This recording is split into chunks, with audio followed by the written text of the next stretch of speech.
your environment impacts you, and a lot of people are saying, you are the 5 people that you spend your most time with, but it really does impact you, because the way that other people think can impact the way that you're thinking. And once that impacts that, it can derail you, because then you start questioning, well, are they really right? And you almost just have to distance yourself away from those kind of people.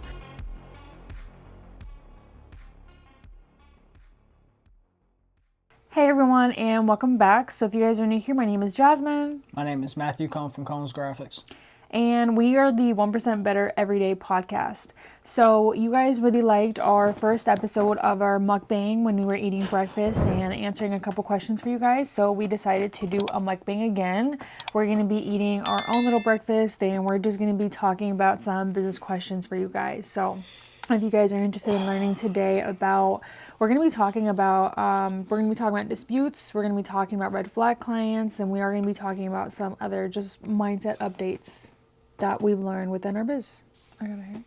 Yeah, you have something here. Okay. And not only that, this is I feel like this is our 1-year anniversary of doing our first breakfast mukbang. Remember doing our first one? Yeah, I remember. Now, has anything changed in your breakfast Well, that's a good question. resume or repertoire since then?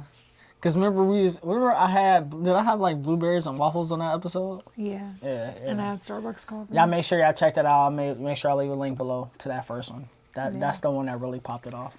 To answer your question, yeah, a lot has changed. I feel like I've just grown more confident in my business. I've grown more confident in YouTube videos. I think like a lot of people, even my audience, tells me all the time, like they've seen like the growth and the change. And I even think about it now, like it's so crazy how people see, like some people have really been with us through the beginning, where they've seen us from our first piece of content to all the way till now, so they probably see the change.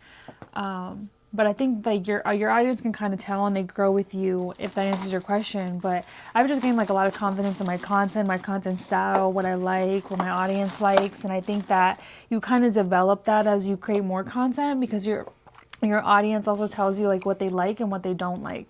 And that's why we're listening to you guys, because you guys said that you really liked our mukbang, so we're making another one. What have you feel like you have learned in a year within your content? Now, I was asking if anything changed in your breakfast. I want to talk about nothing about the business. I got right into the business. I think the only thing that's changed is that we fast now. We do fast more now. Oh my God. Okay. Where do we get these pineapples from? I've been eating a lot more pineapples since we moved here. Because I think I was eating blueberries on the last episode. I eat a lot more pineapples here. All the fruit is fresh. And then this is really good on the go breakfast as a business owner, because it's just quick to eat. It's really, oh my God, these pineapples are so good. They're so fresh. Matt, I need your help growing my social media audience. All right, guys, if you need help growing your social media audience, make sure you text 602-390-7002. Once again, it's 602-390-7002. How's that muffin? Really good. No, I'm just kidding. It's alright. Not It's the alright? best, but it's alright. Can I get a piece? Yeah. You want some of these pineapples? Yeah. So yeah, you guys, No, but what did you I said think, just like business wise, what changed? I think just in general, like that's why we wanted to make kind of the topic for this video, was just like what we kind of did like a summary last video, like what we learned in a year, but I think more so like business wise, I think within this year, like even going through my first dispute, like I told you guys, I learned so much about what kind of clients to work with and what kind of clients not to work with. Like, I think for a lot of business owners, especially when they're starting, like we're always in this like hustle mentality where we're just trying to work with anybody, we're trying to work with everybody. And I don't know about you, but I think for me also, like that's why I said we're going to talk a little bit about mindset too, because this goes back to mindset. But it does. It always goes back to mindset. I think that even like we've talked about this, but just even within like a year, within the year of like not living near my family, I think a lot of people can't do that because they're so tied to their family, and I am Hispanic, so it's like you're super, super tied to your family. But I think I even told you this. Like, I honestly think it was one of the best things I've ever done for myself, because I think that, again, as Hispanics, you grow so closely to your family that it does become a part, like a part of your identity. But I think that for me, it just allowed me to grow so much on my own. I don't know if that makes sense. It was just a really, really good move. And I even told him before, we started dating, like, I had been wanting to move out of the city. Like, I had been wanting to, just get a Move out the change. state. And that's why I said, like, everything, everything works out the way it should, and everything, happens for a reason. But it's just so crazy that we actually, accomplished it. Mm-hmm. Yeah, but I've just learned a lot. I learned a lot through, like, even that dispute. And like I said, just moving away from my family, learning how to also know your worth, I think, in a way. Because I know for me, like, again, just in the Hispanic community, the Latino community, where it's like you're raised to, I even talked about it on one of my social media posts lately, where you're always raised to be humble, just be thankful that you get a seat at the table, especially for women, where it's like, why can't we get a seat at the table and ask for more? And I think that, again, it just goes back to me moving out, like, away from my family, just helped me have more time to, one, focus on my business, but also just become more clear on, what was, like, my own identity by myself. Like, what have I learned by myself? What have I learned away from my family, And that, yeah, I kind of rambled on, but. I'm glad that you said that, because it's, now we are attracting businesses that align with our values and our goals. We're working with and attracting businesses that align with our values and our goals. And it allows us to weed out all the people that we shouldn't even be working with in the first place. Easily should be weeding out. It's so easy for us to say no now because of how we've built what we've built in the year that we've been here. Mm-hmm. That's a good thing. I think that would be, like, another thing is that I would recommend people is to get really comfortable in saying no, because for me it took me a really long time to be able to say no. And again, I think that it comes from multiple things, where, again, it goes back to mindset. But I grew up the oldest in my family. I grew up, in a Hispanic household where the oldest is supposed to take care of everybody else. When you're so focused on taking care of everybody else, you almost forget about you, where it's like you kind of have to find your worth again. So it goes back to, you really have to, again, find your own worth, so that way you know how to price yourself, you know how to go on through business. And again, it just all ties back to getting to truly know yourself. And I know that this isn't, like, the point of this video, but again, it just goes back to, like, that psychology, is really understanding who you are, so that way you can understand how other people are showing up and why they're showing up that way, what were we talking about? I forgot. I got peanut butter, tortillas, and pineapple. What you got today? A muffin. Oh, I got a blueberry muffin. I forgot to show you guys. I got a blueberry muffin again. I think I was eating a blueberry muffin the first time, wasn't I? I don't even remember. I need to go back. I need to go back to. Ooh, I just thought of a good idea. We should do a video. We should do a reaction video of us looking back at that video and seeing how much our mindset has evolved. Let us know down below. Do you guys want that video? Oh, it takes me back to my point that I was saying about mindset. Is that I think another thing that I've learned through mindset is, there's a really, really hard one that not a lot of people like to talk about, which I think you and me kind of talked about. But for me, I think in that process, I became a lot clearer on my goals, which in turn led to me analyzing my environment. Like, I started to look at, what were my friends doing, what were we even talking about? Like, the kind of stuff that we're complaining each other about, or, the people in your surroundings, what they're doing. And I think that one of the hard lessons for me that I've had to learn as I'm growing my business is that a lot of people think that it's just because of the money that you change, but it's more so mindset. Your mindset starts growing so much faster than what other people around you are growing at, where it's kind of like you can't really talk to the people around you anymore because they can't relate to the stuff that you're learning. But it's also like you have to learn how to just distance yourself away from those people, because a lot of people say, like, oh, like, why does it matter if you and your friends are not doing the same thing? And I totally agree. You don't have to be doing the same thing, but if you don't have, like, a drive to want more, to do better, instead of always just staying comfortable, I think that Keep going. And there's always going to be that disconnection. So I think it's really important to. That fucked you up, didn't it? Fuck. Yeah. It's still recording. Oh yeah. But I think like a hard lesson for me to learn was just like not everybody can go with you, and now I understand why. And it sucks. Like some people think that you're leaving them behind, or I think that it's gonna sound weird. I mean, it's probably gonna. It's yeah. Let me just say it. Excuse me. Oh, that was a good one. Some people are not gonna say. Some people are not gonna like it, but I think you have to hear it. I think that when you start making a little bit of money, you start realizing that that money isn't the end goal. It's only a tool. And I think that when you realize smarter ways to use it, and then you become frustrated that other people are not working as hard as you, it's almost like a disconnection, if that makes sense. Yeah. Not only is it a disconnection, but I feel like that's been a constant theme as well for... Is it recorded? Yeah. Oh. For the past year, the constant theme has been we have been consistently distancing ourselves from people because of our goals and what we want to achieve. And when you have conversations that's outside of things that you want to achieve, it's a distraction. Yeah. So I would say distractions has been a big constant thing. Yeah.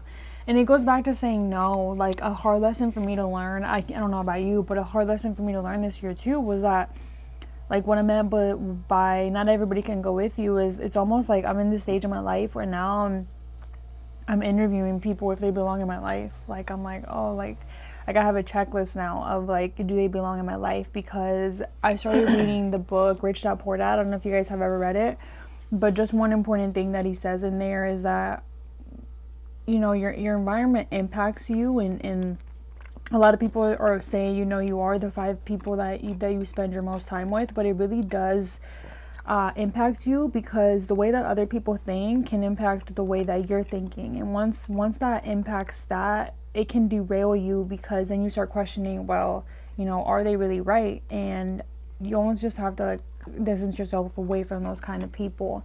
And you have to have like for me, like I've had to learn a balance, you know, how to be empathetic with people while passing on the education. Does that make sense? Mm-hmm. It's important to be empathetic to people, because you can easily get lost in the sauce, as they say, or you can be frustrated about how other people react and they're not reacting the way you want them to.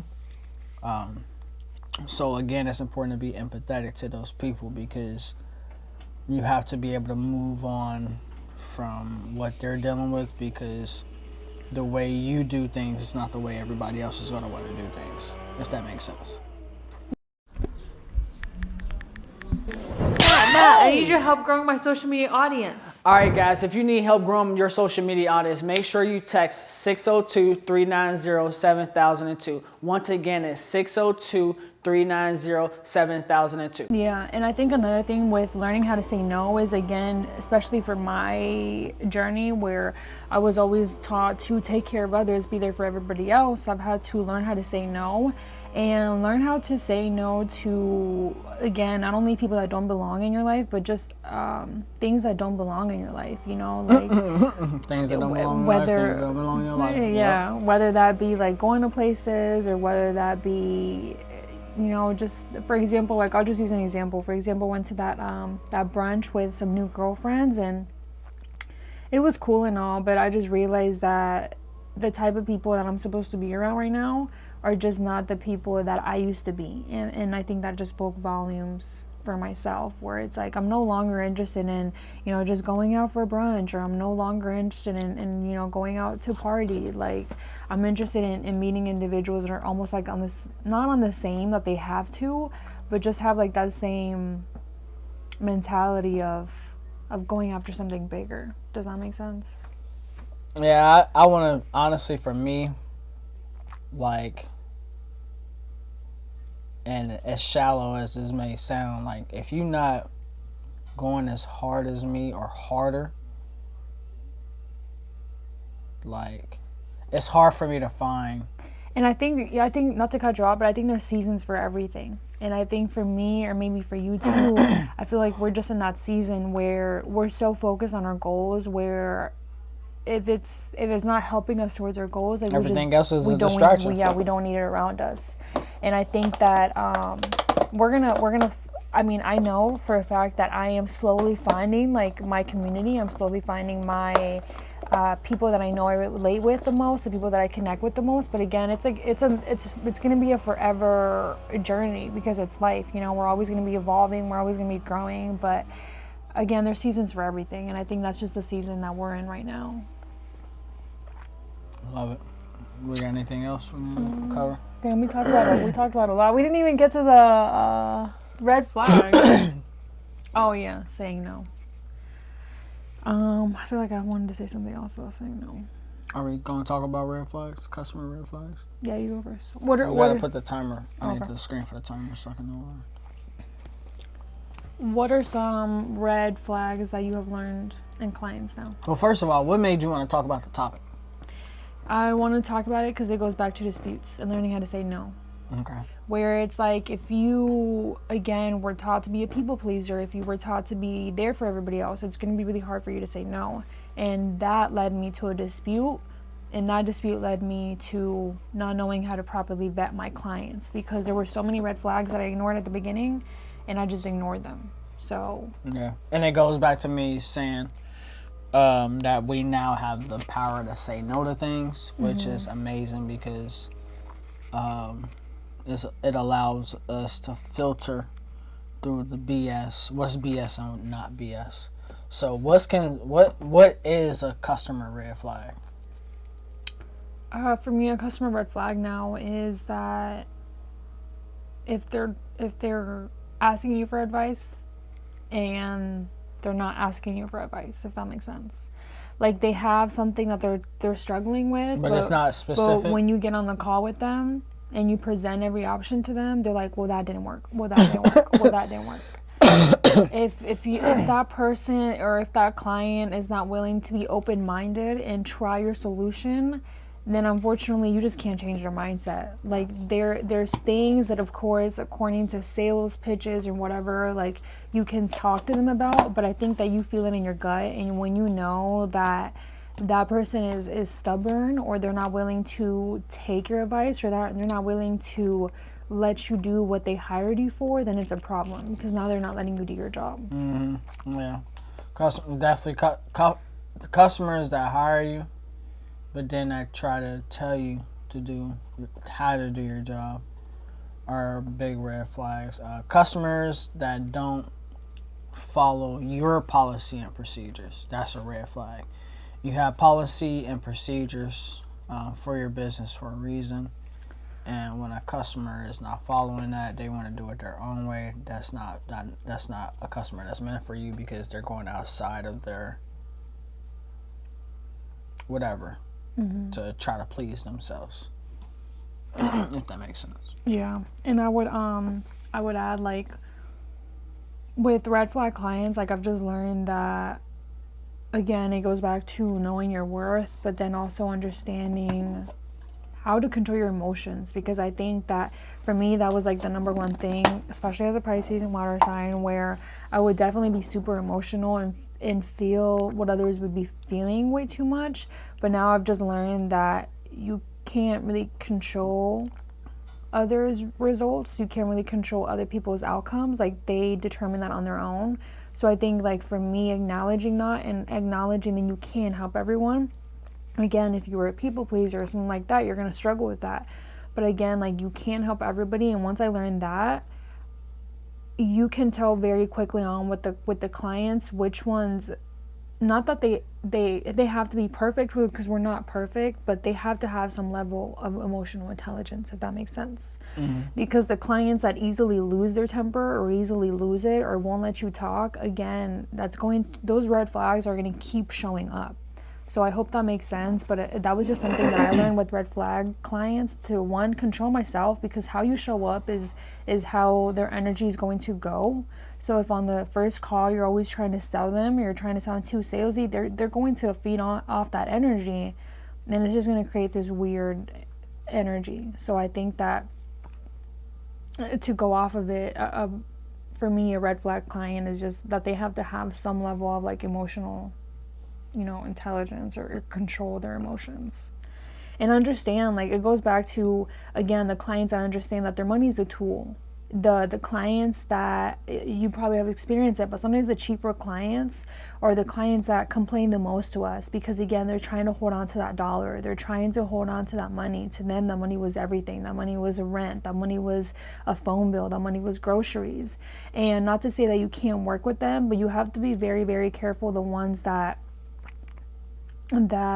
are going to try to get their money back and do it every single time, versus the ones that understand maybe that's all they have, but they understand it's an investment, because at the end of the day, it is an investment. And if they're not willing to lose it or risk it, then they're not going to be a fake client. So I know we rambled on, you guys, but that was it. Let me know down below if you guys enjoyed this episode. Let us know down below what topic would you guys like us to talk about next. Did you guys relate with any of the stuff that we talked about? Are you a business owner? How long have you been in business? Let us know down below. Again, follow us on our socials. Don't forget to subscribe and join our family so we can keep growing. And my name is Jasmine. My name is Matthew Cohn from Cohn's Graphics. And we are the 1% Better Everyday Podcast. And what would you tell somebody to be 1% better tomorrow? Create a schedule for yourself. And then they say it takes 21 days to create a habit or something like that. So create that schedule, that daily schedule, then do it for 21 days and then make it a habit. That'll lead you to success. And I would piggy off that of plan. Anyway, peace. Anyways. Are you going to cut that out? Yes.